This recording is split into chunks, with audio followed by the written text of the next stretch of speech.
Mas marami ng sporting events ang inyo pong mapapanood sa Signal TV. Yan ay matapos ang pagkikipag-partner sa atin ng Philippine Badminton Association. Para bigyan ng mukha ang balita, Mobile Journal, Merimon Reyes. Basketball, volleyball, cheer dance at track and field. Mga sport na taas puso ang engagement ng Pilipinas, lalo na sa ibang bansa.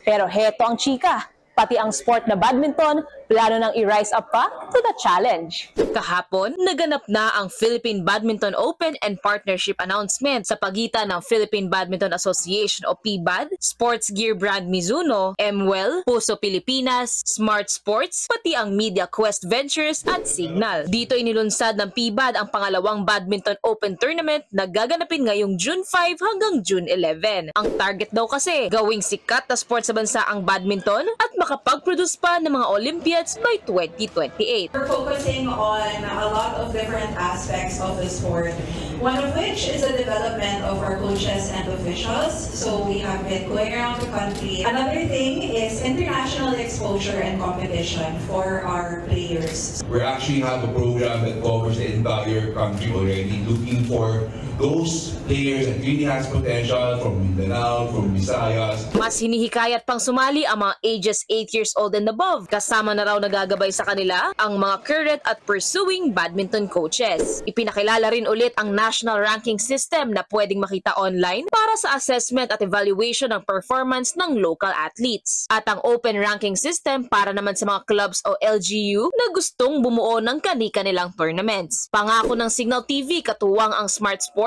suporta sa lahat ng tournaments at development projects para sa sport na ito. Our support will come in the form of providing comprehensive coverage, starting with the Philippine Badminton Open this June and future PBAD events on our free-to-air channels via One Sports Plus on Pay TV, and to our OTT channel, Pilipinas Live, for both local and global subscribers. And we want to be in the middle of it. We want to enable, the public, the badminton lovers, the parents, the players to feel that badminton is close to them on their phones. Pwede nang mag-register online. Gaganapin ang elimination at semifinals sa First Pacific Leadership Academy Badminton Center sa Antipolo at ang finals sa Gameville Ballpark sa Mandaluyong. Dalawang events ang pinapayagan per player at ang prize pool pumapatak ng 1.2 million pesos. Actually, last year we had over about 500 participants.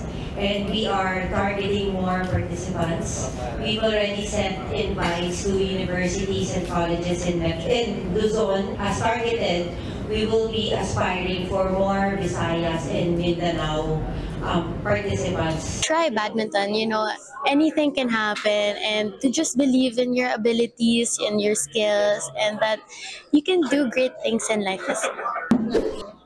Sa pamamagitan ng partnership na ito, pangarap nila na mas umunlad pa ang athletics community para sa badminton at sa lahat pa ng mga sports.